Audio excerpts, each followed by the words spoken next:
Alam nyo ba na kadalasan ang pinakaunang sweldo ng isang OFW napupunta lang sa pagbabayad ng mga utang bago pa siya makaalis?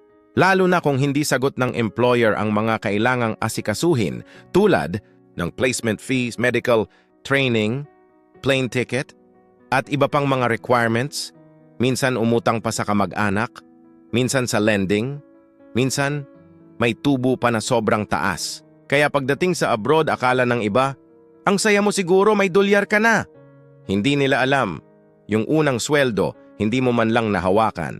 Diretso kasi bayad sa utang, habang yung iba nag-show shopping na ikaw nagko-compute pa rin kung magkano ang kaltas, kung ilang buwan bago makabawi, at habang nag-a-adjust ka sa bagong trabaho, bagong bansa, bagong oras ng tulog, dala mo pa yung pressure na kailangan ko magtagal, kailangan ko magpadala, hindi easy ang pag-a-abroad. Bago pa man kami makalipad, may laban na kaming hinaharap. Kaya sa susunod na may kilala kayong bagong alis, huwag niyong sabihing swerte mo naman. Sabihin niyo good luck, proud kami sa'yo. Kasi ang totoo, bago dumating ang ginhawa, utang muna ang binabayaran. Sakripisyo muna ang inuuna. Visit our profile para sa iba pang content na tulad nito.